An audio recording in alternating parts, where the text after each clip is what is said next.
understand it to a certain extent, as long as it's making money. As long as it's controversial and it's making money. As soon as you start, like, having some kind of principles or honor, hold it down now, buddy.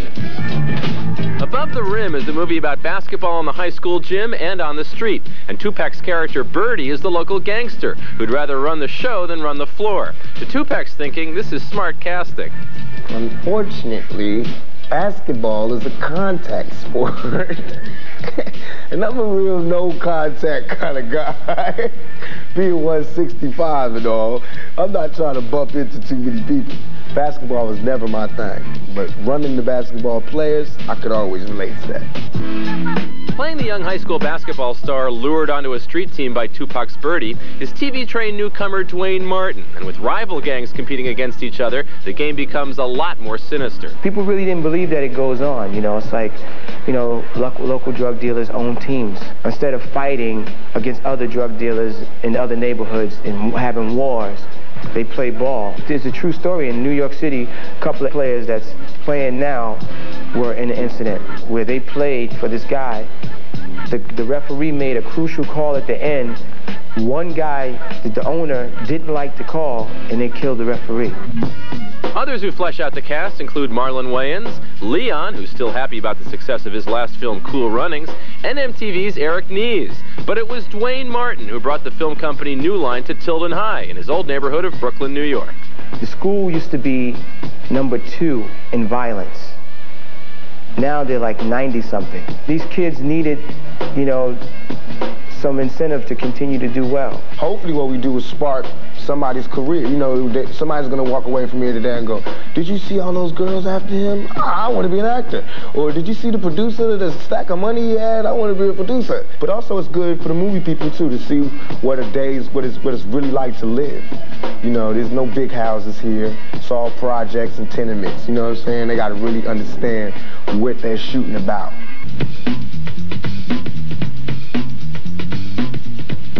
Above the Rim tells the story of a high school basketball player who is torn between pursuing ball in college or the quick money of street ball. Basketball is, and I hate to make this sound cliche, you know, like all us black folks need to get out the ghetto is a basketball. Or dance. You know what I'm saying? But it's not like that in this story. It's not like basketball in terms of him going to college. It's just basketball in terms of there being something for him to concentrate on, you know, something for him to get his mind away from the negative. And that's the action in our movie, is the basketball. It's like guns in Die Hard. You know, it's the action. Rapper-actor Tupac Shakur plays Birdie, the local gangster who owns the street players. I like playing the bad guy, but I want to play a bad guy that's for real, like a Robert De Niro or Harvey Keitel, you know what I'm saying, with some substance and character, you know, and not just a crazy fool with a gun. Using his knowledge of the street, Tupac invented his character complete with a nasty scar and a surprise weapon.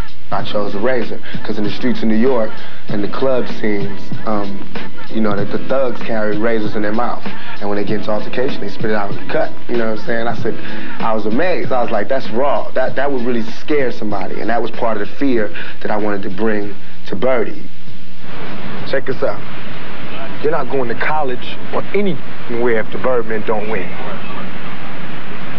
You might be on another team, but you playing for me, God. You remember that.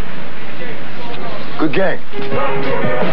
It was during production that Tupac made headlines following his arrest, and despite the bad publicity, first-time director Jeff Pollock was there to support him. It must be hard for a director to have his main character in jail, you know what I'm saying? And you have to shoot tomorrow, you know what I'm saying? But they never let me feel that. You know, I came on the set and it was just like I left last night. The soundtrack of Above the Rim features SWV and the Dog Pound, to name a few. Tupac's contribution was inspired by his trouble with the law. I got a song called Pain. Yeah, I wrote it as soon as I got out of jail after getting charged, and I felt it, you know what I'm saying? The Death Row Party is on and popping. Everybody who's anybody's here, and we having a funky good time, baby.